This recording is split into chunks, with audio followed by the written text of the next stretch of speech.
Assalamualaikum warahmatullahi wabarakatuh. Alhamdulillah, ketemu lagi dengan kita di Janur Biru Official.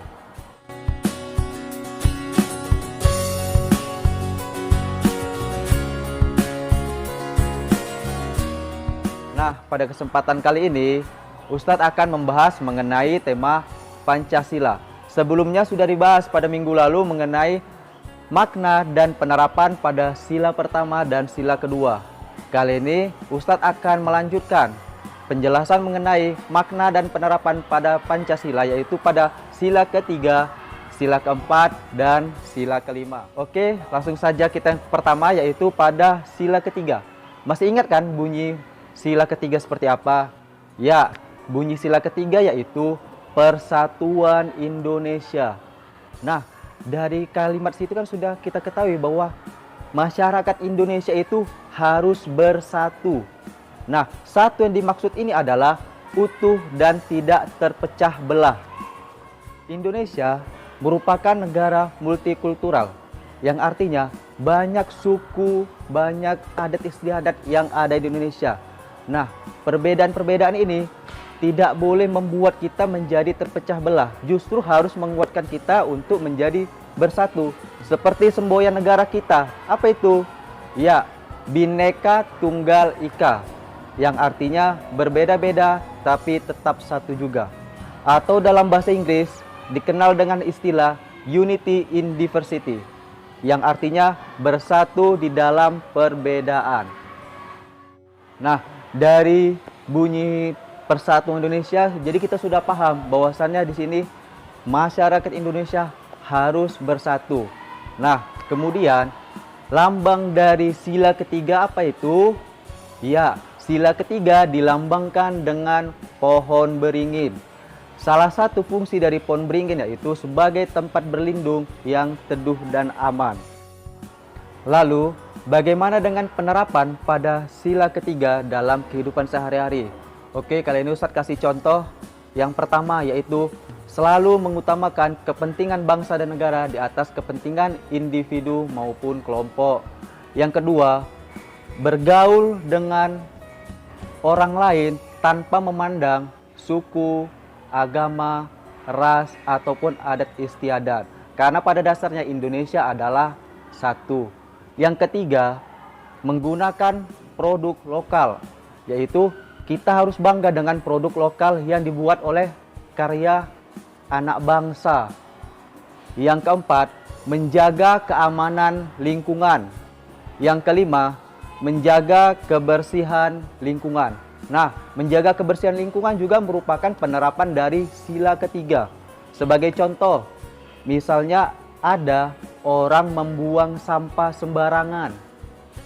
Orang membuang sampah sembarangan dan kita melihat. Nah, kita sebagai masyarakat Indonesia yang bertanggung jawab berhak untuk menegur orang yang buang sampah sembarangan. Nah, kalau misalnya orang buang sampah sembarangan, sudah buang sampah lalu mereka pergi. Nah, kita bolehlah mengalah gitu. Kita ambil sampah, kita yang membuangkan ke tempat sampahnya. Lalu bagaimana dengan penerapan sila ketiga di sekolah?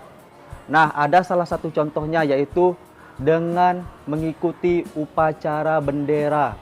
Nah, dengan mengikuti upacara bendera itu akan memunculkan jiwa nasionalisme kita dan juga sebagai wujud rasa cinta kita terhadap tanah air.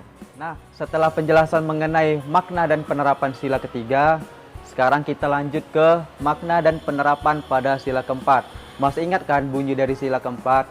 Ya, bunyinya yaitu kerakyatan yang dipimpin oleh hikmat kebijaksanaan dalam permusyawaratan perwakilan. Nah, sila keempat ini dilambangkan dengan kepala banteng. Kenapa? Nah, karena banteng ini merupakan hewan yang suka berkumpul atau memiliki sifat sosial. Nah, salah satu poin dari sila keempat yaitu musyawarah. Musyawarah ini dapat tercapai apabila adanya suatu perkumpulan. Kemudian ada contoh lain ketika belajar, yaitu apa? Diskusi kelompok. Nah, ketika kita berdiskusi kelompok, kita pasti menyelesaikan masalah atau persoalan yang telah diberi gurunya. Dan itu juga diselesaikan dengan berdiskusi atau musyawarah. dan juga banyak contoh lainnya yang bisa kita terapkan dalam kehidupan sehari-hari ataupun kehidupan di sekolah.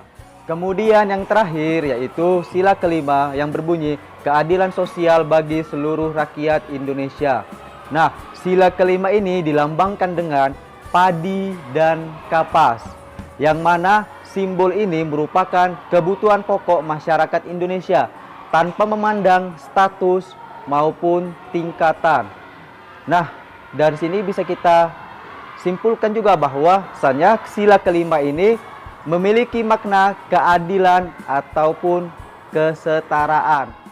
Adapun penerapan dalam sila kelima yang bisa kita terapkan dalam kehidupan sehari-hari. Yang pertama, tidak memilih-memilih dalam berteman.